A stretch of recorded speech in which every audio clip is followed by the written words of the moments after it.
اللہ الرحمن الرحیم سورۃ انزلناہا وفرضناہا، یہ ایک عظیم الشان سورت ہے جو ہم نے نازل فرمائی ہے اور اس میں ہم نے اپنی طرف سے کچھ چیزیں فرض کر دی ہیں۔ یہ شاہانہ انداز کسی اور سورت کا نہیں ہے جو اس سورت کا آغاز ہے، کہ یہ وہ عظیم الشان سورت ہے جو ہم نے نازل فرمائی اور اس میں ہم نے احکام مقرر فرمائے، ظاہر ہے بڑے اہم احکام آنے والے ہیں۔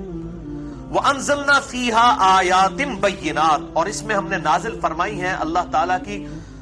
روشن آیات، لعلکم تذکرون، تاکہ تم نصیحت حاصل کر سکو۔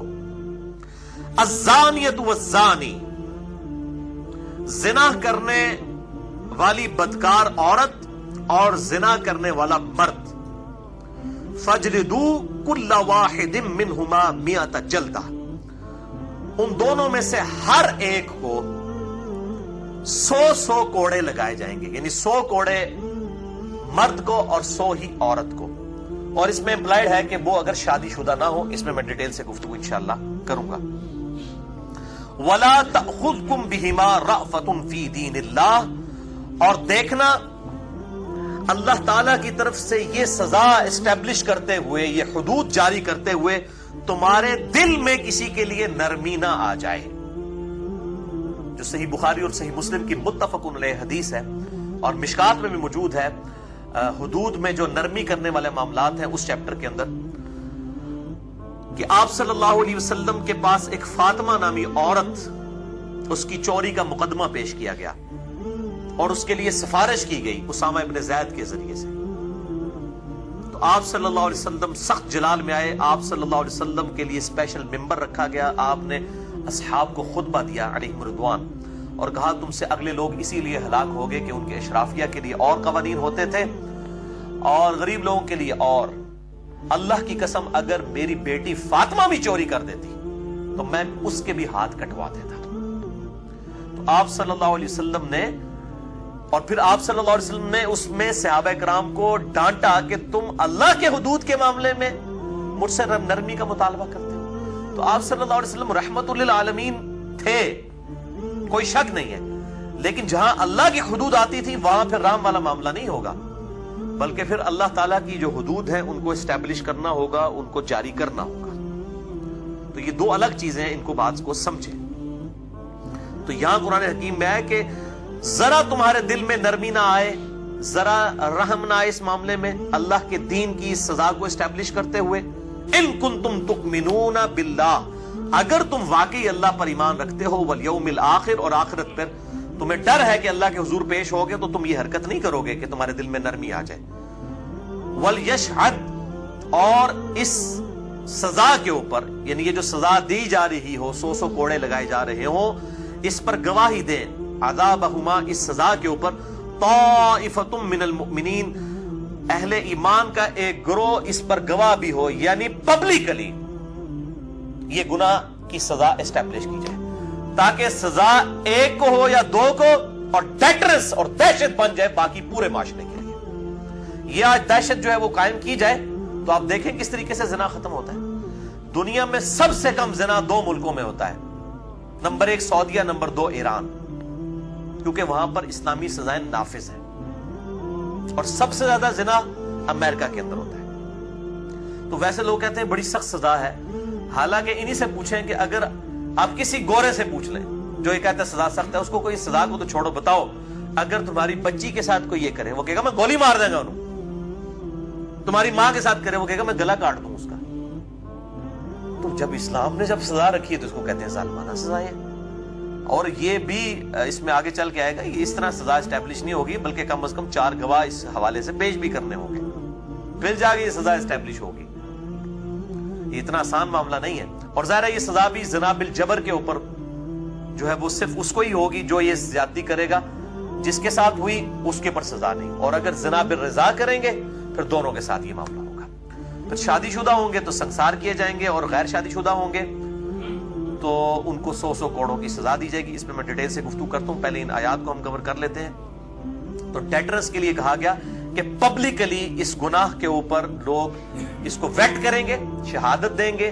تاکہ باقیوں کے لیے عبرت ہو جائے گی، اس حوالے سے دل میں کوئی نرمی نہ آئے۔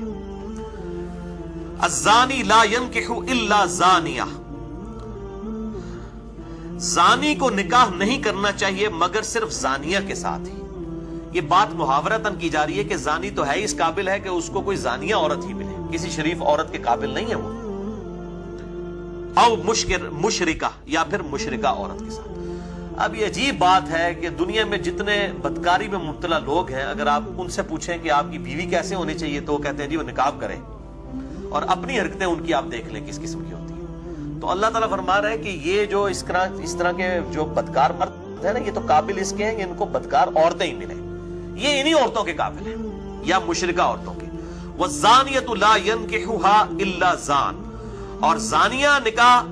نہ کرے مگر ایک زانی مرد کے ساتھ، او مشرک یا مشرک مرد کے ساتھ۔ وَحُرِّمَ ذَلِكَ عَلَى الْمُؤْمِنِينَ، اور یہ جو زانی عورتیں ہیں یہ اہل ایمان مردوں کے لیے تو حرام کر دی گئی ہے، الا یہ ہے کہ کوئی عورت توبہ کر لے بڑے سچے دل کے ساتھ اور وہ نیکی کے راستے کے اوپر آ جائے تو پھر اس کو ظاہر ہے اس گناہ کے اوپر عاد نہیں دلائی جائے گی۔ اس قسم کی ایمیز بھی مجھے آتی ہیں لوگوں کی طرف سے کہ ہم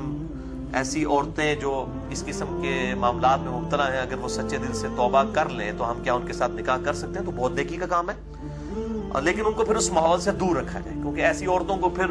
اس قسم کی برائی کی عادت پڑ چکی ہوتی ہے۔ تو نیکی کا کام ہے اگر وہ توبہ کر لیں۔ والذین یرمون المحصنات، اور جو کوئی تہمت لگاتے ہیں محسنہ پاک باز پاک دامن عورتوں پر، ثم لم یأتوا بأربعۃ شہداء، اور اس کے بعد وہ 4 گواہ نہیں پیش کر سکتے، یعنی کسی پر تہمت لگائی کہ اس نے زنا کیا ہے، پھر 4 گواہ نہیں لا سکے، اور 4 گواہ بھی ایسے ہونے چاہیے جو ایگزیکٹ انٹر کورس کی حالت میں جنہوں نے دیکھا ہو، بخاری مسلم کی حدیث اس پر گواہ ہیں۔ صرف ایک بسترے پر دیکھنے سے ان کے اوپر حد نہیں جاری ہوگی بلکہ انٹر کورس کی حالت میں، اور 3 بھی اگر دیکھیں گے چاہے وہ 3 دیکھنے والے صحابی کیوں نہ ہو تب بھی اسٹیبلش نہیں ہوگی جب تک 4 گواہ پورے نہیں ہوں گے، کیونکہ سزا بہت سخت ہے۔ اس لیے پھر اصل میں اسلام کنڈیم کرتا ہے کہ اگر کوئی یہ برائی دیکھ بھی رہا ہے اس کا اوپر پردہ ڈال دے، وہ بخاری مسلم میں احادیث آ رہی ہے تاکہ معاشرے میں یہ چیز نہ پھیلے۔ فَجْلِدُوهُمْ 80 جلدہ، تو جو کوئی ایسی پھر تہمت لگاتے ہیں، اب چاہے انہوں نے صحیح بھی لگائی ہوئی ہے، اگر 4 گواہ نہیں لا سکے تو ان کو پھر 80 کوڑے لگائے جائیں گے۔ اب دیکھیں ان کو 100 کرنے والوں کو 80 انہوں نے نیڑے نیڑے ہی انہیں کہ تقریباً ہے نا، تاکہ بھائی تجھے کیا ضرورت تھی اس گناہ کو عام کرنے کی، عدالت میں پیش کرنے کی، تو نے کون سے نیکی کما لی ہے، بجائے یہ کہ ان کو سمجھاؤ ٹھیک ہے توبہ کر لیں۔ اور یہ بھی یاد رکھیں کہ زنا جب عدالت میں رپورٹ ہوگا نا اسی وقت اور گواہوں کے ساتھ پھر اس کے اوپر معاملات آگے جاری ہوں گے۔ اگر مرد و عورت نے زنا کیا اور انہوں نے اکیلے میں اللہ سے توبہ کر لی تو یہ توبہ کافی ہوگی، ان کے اوپر حد جاری کرنا ضروری نہیں ہوگا۔ ونس عدالت میں معاملہ رپورٹ ہو گیا پھر جو ہے ان کے اوپر حد جاری ہوگی اگر وہ اعتراف جرم کر لیتے ہیں، اور یہ ضروری نہیں اگر کسی سے گناہ ہو گیا تو جا کے اعتراف جرم کرے۔ آپ صلی اللہ علیہ وسلم نے اس کو بھی ناپسند فرمایا، آپ کے سامنے اس طرح لوگ آئے ہیں اور آپ نے ان سے روح انور پھیر لیے اور فرمایا جاؤ توبہ کرو، اللہ تعالیٰ معاف کرنے والا ہے، جب تک کہ انہوں نے 4 دفعہ اپنے خلاف خود گواہی نہیں دے دی۔ میں بخاری مسلم کی حدیث بھی اس میں پیش کروں گا۔ تو اس حوالے سے لوگ پوچھتے بھی ہیں تو توبہ کریں اور اللہ کی طرف رجوع لائیں۔ اسی طریقے سے کسی شخص نے چوری کی ہے تو چوری کرنے کے بعد اسے احساس ہوا تو جس کی اس نے چوری کی اس سے جا کر الگ سے معافی مانگ لے تو پھر اس کے ہاتھ نہیں کاٹے جائیں گے، وہ معافی مانگ لینا کافی ہوگا۔ لیکن ونس عدالت میں رپورٹ ہو گیا اور وہ پکڑا گیا، اب وہ کہ جی میں معافی مانگ لینا، میں دگنا دے دینا، نہیں، اب پبلکلی جو کہ رپورٹ ہوا ہے گناہ اب اس کے ہاتھ کاٹے جائیں گے، ورنہ اس طرح کی چیز جب پبلکلی رپورٹ ہوتی ہے پھر سزا نہیں دی جاتی تو گناہ پھیلتا ہے۔ اس کی حکمت سمجھیں، یہ دہشت کے لیے ہے، ڈیٹرنس کے لیے ہے کہ جب گناہ عدالت میں رپورٹ ہوگا تو اب عدالت کا کام ہے سزا دینا، ادروائز تو گناہ عام ہو جائے گا اور لوگوں کو کھلی چھٹی ملے گی۔ اور جب چیز عام نہیں ہوگی، اس طریقے سے پبلکلی نہیں پھیلے گی، پھر اس طرح کے معاملات کے اوپر جو ہے وہ اس کے اوپر پردہ ہی ڈالا جائے گا۔ بہرحال اب اس میں ماڈرن دور کے حوالے سے یہ بھی گفتگو کی جاتی ہے کہ 4 گواہ نہیں ملے، اب کسی عورت کے ساتھ زنا بالجبر ہوا ہے تو اب وہ کہاں سے 4 گواہوں کو تلاش کرے، تو اس میں پھر سائنٹیفکلی ظاہر ہے کہ مدد لینے میں کوئی حرج نہیں ہے۔ اگر آپ کو کانفیڈنس ہے کہ ڈی این اے ٹیسٹ اور ان چیزوں کے ذریعے بالکل ایمانداری کے ساتھ کوئی رپورٹ جنریٹ کرتا ہے اور اس طرح کی چیزیں اسٹیبلش ہو جاتی ہیں تو پھر اس میں اجتہاد کرنے کی ضرورت ہے۔ ظاہر ہے کہ اسلام نے جو 4 گواہوں کا کہا ہے اس وقت تو یہی کیا جا سکتا تھا نا۔ اسی طریقے سے اگر کوئی ویڈیو میں اس طرح کی چیز آ جاتی ہے ظاہر جعلی ویڈیو بھی بن جاتی ہیں, اس میں پورے طریقے سے اگر تحقیق کی جائے اور کسی شخص کو اس کی ویڈیو دکھائی جاتی ہے اور پبلکلی وہ عام ہو جاتی ہے اور پھر وہ خود اعتراف جرم کر لیتا ہے, پھر تو اس کے اوپر گواہ لانے کی ضرورت نہیں کہ وہ اعتراف جرم کر لیتا ہے تو پھر اس کے اوپر سزا جاری کی جائے. اسی طریقے سے اگر کوئی عورت اس کی وجہ سے, کیونکہ یہ ضیاء الحق کے زمانے میں بھی حدود آرڈیننس پاس کیا گیا, اس کی وجہ سے کئی عورتیں جن کے ساتھ زیادتیاں ہوئی الٹا ان کو جیل میں ڈال دیا گیا, اس کی وجہ سے اسلام کی بڑی بدنامی ہوئی, وہ گواہ نہیں لا سکی. تو اس میں اب سائنس چونکہ ترقی کر چکی ہے اور اگر ڈی این اے ٹیسٹ کے ذریعے یہ چیزیں اسٹیبلش ہو جاتی ہیں کہ واقعی اس طرح کے کوئی معاملات ہوئے ہیں اور وہ پورا ڈیفینٹ علم ہے, تو اس کے بعد پھر کسی چیز کی ضرورت نہیں رہتی. ظاہر اس وقت تو اسی طریقے سے ہی کام کیا جا سکتا تھا نا کہ 4 گواہوں کو لایا جاتا. تو اس معاملے میں جو ہے نا اجتہاد کی ضرورت ہے. ظاہر ہے اجتہاد کا دروازہ تو قیامت تک کے لیے کھلا ہے. اسلامی سزائیں کوئی نہیں بدل سکتا. یہ جو کہتے ہیں نا شریعت بدل دی ہے جی, اب ویڈیو کے اوپر اور ڈی این اے ٹیسٹ کے اوپر فیصلے ہو رہے ہیں تو یہ شریعت نہیں بدلی. شریعت تب بدلی جائے گی جب کوئی چوری اور زنا کی سزا کو بدل دے. حدود تو اپنی جگہ موجود ہے, اس حدود تک پہنچنے کا ذریعہ کیا ہے کہ اگر وہ مجرم خود اعتراف جرم کر لے, میں بخاری مسلم سے حدیث پیش کروں گا, کوئی گواہ نہیں ہے, اس نے خود اعتراف جرم کر لیا,